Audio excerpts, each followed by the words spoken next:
তো শিক্ষার্থীবৃন্দ, আমাদের আজকের ভিডিওটির বিষয় হলো how to study history of English literature.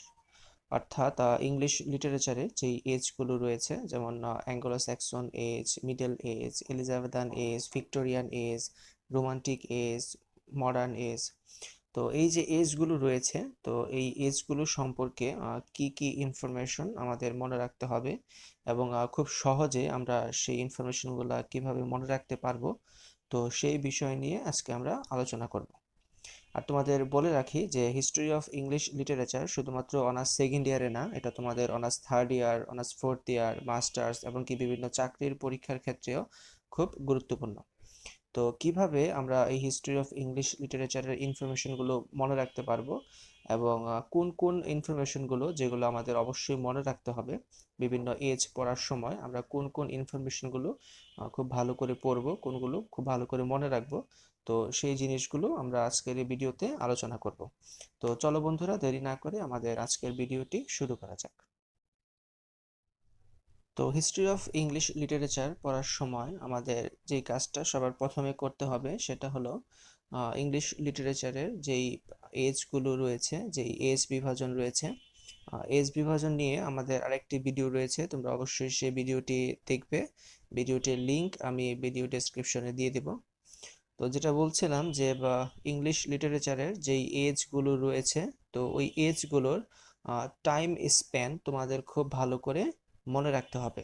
অর্থাৎ কোন এজটা কত সাল থেকে শুরু হয়ে কত সালে শেষ হয়েছে, তো এই জিনিসগুলা তোমাদের খুব ভালো করে মনে রাখতে হবে।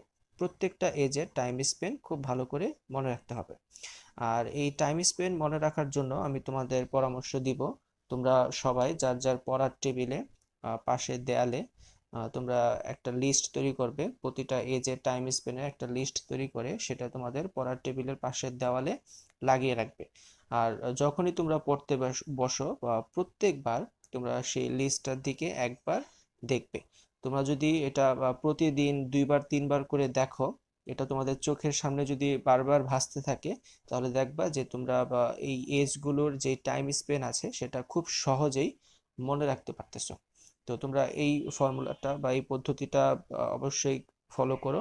তোমরা তোমাদের পড়ার টেবিলের পাশে একটা লিস্ট করে দেওয়ালের ভিতর লাগিয়ে দিও। যখন তোমরা এটা বারবার দেখবে দেখবে অবশ্যই তোমরা খুব ভালোভাবে এটা মনে রাখতে পারতেছো। মুখস্থ করার থেকে এই পদ্ধতিটা খুব ভালো। বিশেষ করে টাইম স্পেন্ড মনে রাখার জন্য এই পদ্ধতিটা খুবই ভালো। তো তোমরা এই পদ্ধতি অনুসরণ করে এই প্রতিটা এজের যে টাইম স্পেন্ড রয়েছে, যে কোন এজটা কত সাল থেকে শুরু হয়েছে এবং কত সালে শেষ হয়েছে, তো এই জিনিসটা মনে রাখবে। সেকেন্ড যে জিনিসটা তোমাদের প্রতিটা এজ থেকে খুব ভালো করে পড়তে হবে তা হলো পলিটিক্যাল অ্যান্ড রিলিজিয়াস হিস্টোরি। প্রতিটা এজ পড়ার সময় প্রতিটা এজের যে পলিটিক্যাল হিস্টোরি থাকে, যে রিলিজিয়াস হিস্টোরি থাকে, তো তোমাদের সেগুলো খুব ভালো করে পড়তে হবে। কারণ প্রতিটা এজের যে লিটারেচার থাকে, যে সাহিত্যকর্ম থাকে, তো সেখানে এই পলিটিক্যাল যে বিষয়গুলো সেগুলো প্রচুর প্রভাব ফেলে এবং রিলিজিয়াস যে হিস্টোরি সেটাও খুব প্রভাব ফেলে। এগুলো লিটারেরি ওয়ার্কসের মধ্যে আমরা দেখতে পাই। তো প্রতিটা এজের পলিটিক্যাল এবং রিলিজিয়াস হিস্টোরি সম্পর্কে তোমাদের খুব ভালো ধারণা থাকতে হবে। এছাড়াও ফিলোসফিক্যাল হিস্টোরি আছে, তোমরা সেটাও পড়তে পারো। তবে পলিটিক্যাল এবং রিলিজিয়াস হিস্টোরি, এটা এই দুইটা হিস্টোরি প্রতিটা এজের তোমাদের খুব ভালো করে জানতে হবে। তারপরে 3 নম্বরে যে জিনিসটা তোমাদের পড়তে হবে সেটা হলো features, characteristics, traits, trends of the age. অর্থাৎ তোমরা যেই এজটাই পড়ছো না কেন, ওই এজের যেই বৈশিষ্ট্যগুলো আছে সেই বৈশিষ্ট্যগুলো তোমাদেরকে খুব ভালো করে পড়তে হবে। এই সবগুলোর meaning same, features, characteristics, traits, Trends, এই সবগুলো বোঝায় যে বৈশিষ্ট্য। অর্থাৎ তুমি যেই এজ পড়ছো তোমাকে সেই এজের বৈশিষ্ট্যগুলো অবশ্যই ভালো করে পড়তে হবে। প্রতিটা এজের বৈশিষ্ট্য ভিন্ন ভিন্ন হবে আর তোমাদের সেগুলো খুব ভালো করে পড়তে হবে এবং মনে রাখতে হবে। তো এই ফিচার্সগুলো মনে রাখার জন্য আমি তোমাদের বলবো টাইম স্পেন্ডের মতোই তোমরা একটা লিস্ট তৈরি করবা কোন এজের ফিচার কোনগুলো, তো তোমরা সেই লিস্টটা তোমাদের টেবিলের পাশের দেওয়ালে লাগিয়ে নিবে। আর প্রতিটা এজের এই ক্যারেক্টারিস্টিক্সগুলো তোমরা প্রতিদিন খেয়াল করবে, প্রতিদিন দেখবে, প্রতিদিন একবার করে পড়বে। তো এর ফলে কি হবে, এগুলো খুব সহজেই তোমরা মনে রাখতে পারবে। তো তো টাইম স্পেন্ডের মতো তোমরা এই ক্যারেক্টারিস্টিক্সগুলো একটা লিস্ট তৈরি করে তোমাদের পড়ার টেবিলের পাশে লাগিয়ে নেবে। প্রতিদিন এটা যখনই তুমি পড়তে বসো প্রথমে তোমরা কি করবে, এই ফিচার্সগুলো পড়ে ফেলবে। তাহলে তোমাদের এই ফিচার্স বা ক্যারেক্টারিস্টিক্সগুলো মনে রাখতে খুব সহজ হবে। তারপরে যেটা পড়তে হবে তা হলো ক্রিটিসিজম, অর্থাৎ প্রতিটা এজের যে ক্রিটিসিজম রয়েছে, তো তোমাদের চেষ্টা করতে হবে এই ক্রিটিসিজমগুলো ভালো করে পড়ার জন্য। তোমরা যদি ক্রিটিসিজমগুলো ভালো করে পড়ো তাহলে প্রতিটা এজ সম্পর্কিত নোট তৈরিতে তোমাদের খুব সহযোগিতা হবে। এছাড়াও অনার্স সেকেন্ড ইয়ারে যদি তোমরা ক্রিটিসিজমটা খুব ভালো করে পড়ো তাহলে অনার্স থার্ড ইয়ারে গিয়েও তোমরা খুব উপকৃত হবে। তো তোমরা প্রতিটা এজের ক্রিটিসিজমগুলো খুব ভালো করে পড়ো। তারপরে যেটা পড়তে হবে সেটা হলো প্রতিটা এজের যে মেজর রাইটার রয়েছে এবং তাদের যে রাইটিংগুলো রয়েছে, তো সেগুলো তোমাদের খুব ভালো করে পড়তে হবে। প্রতিটা এজেই কিছু মেজর পোয়েট, কিছু মেজর প্রোজ রাইটার, কিছু মেজর নোবেলিস্ট, কিছু মেজর ড্রামাটিস্ট থাকে।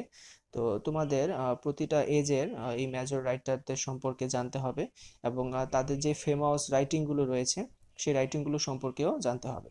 তাহলে তোমরা প্রতিটা এজ সম্পর্কিত ভালো নোট তৈরি করতে পারবে এবং হিস্ট্রি অফ ইংলিশ লিটারেচারও খুব ভালো করতে পারবে।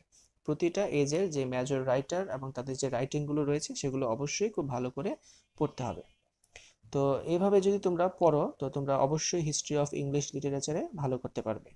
তো যদিও সবার কাছে হিস্ট্রি অফ ইংলিশ লিটারেচার খুব কঠিন মনে হয়, বাট তোমরা যদি প্রতিটা এজ থেকে আমি যেভাবে যেভাবে বললাম সেই ইনফরমেশনগুলো মনে রাখো এবং প্রতিনিয়ত যদি সেগুলো তুমি রিভিশন করো এবং পড়ো, দেখবে তোমার কাছে হিস্ট্রি অফ ইংলিশ লিটারেচার খুবই সহজ মনে হচ্ছে। ঠিক আছে, তো তোমরা সবাই এরকমভাবে আমার এই ইনফরমেশনগুলো ফলো করে তোমরা প্রতিটা এজ সমাধান করবে, প্রতিটা এজ থেকে নোট তৈরি করবে, নোট তৈরি করে করে পড়বে। নোট তৈরি করে পড়লে হিস্ট্রি অফ ইংলিশ লিটারেচার খুবই ভালোভাবে পড়তে পারবে এবং খুব সহজও মনে হবে।